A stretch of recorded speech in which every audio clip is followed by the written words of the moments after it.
housed Repton Boxing Club. The comforting feeling of being somewhere that was a home away from home washed over him, and a half-smile crept over his face. He'd been coming here for years, since he was barely more than a child. It had been his solace from the outside world back then, a place to let off steam, where he'd learned to practice a bit of discipline. He'd been too busy over the last year or two to come more often than once or twice a month, but Billy, his girlfriend, had urged him to get back into going regularly again. Self-care, she'd called it. Not that he was sure what punching another bloke around the ring had much to do with self-care. Surely it was the exact opposite.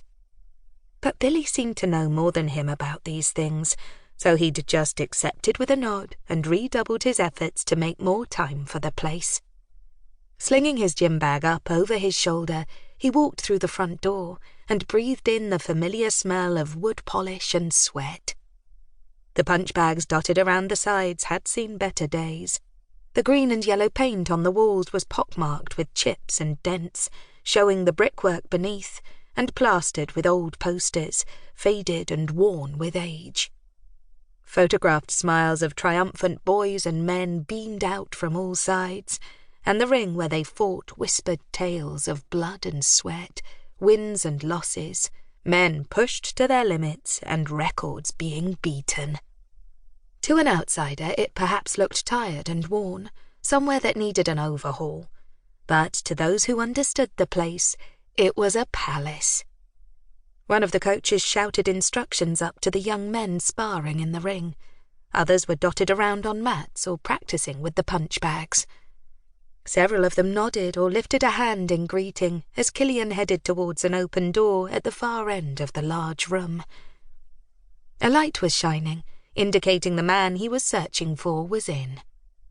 Jimmy had been the head coach since Killian had first set foot in the place as a boy, and although he'd stepped back from a lot of the coaching now, he still ran the club from his small office at the back. He was the one who'd taught Killian to fight. He'd also taught him when not to fight, and how to maintain an edge without losing his cool, some of the most valuable lessons of his life.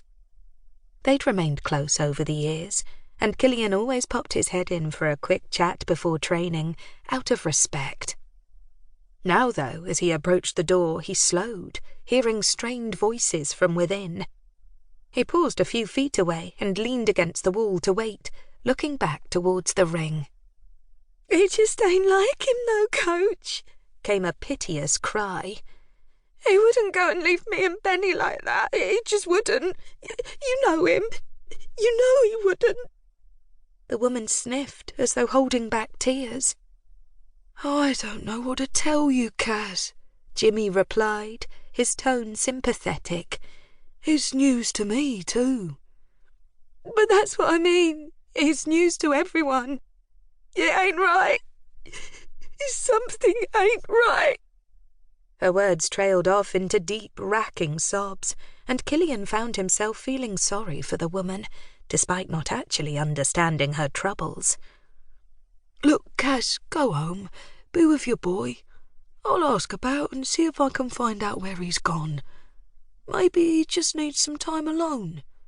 Maybe something's going on that he ain't shared with us and he needs to work out by himself," Jimmy replied. "There ain't a thing in this world that man wouldn't share with either me or you, and you know it," Cass replied emotionally. There was a pause, and Jimmy sighed heavily, not correcting her. "I'll call in on you later, Cass, okay? I'll come by tonight and we'll talk some more. Maybe he'll be back by then anyway." "I hope so, Coach," Cass replied doubtfully. "Keep that. Show it around. It might jog some memories." There was a noise like a chair being pushed back, and a few seconds later a short blonde walked out, wiping the tears from her cheeks as she hurried past Killian towards the exit. He looked away, not wanting to embarrass her, but she didn't seem to notice him. He pushed forward off the wall and wandered into the office, knocking on the open door. "All right, Jimmy," he said, noticing how stressed the older man appeared as he frowned at a piece of paper. "All right, Killian."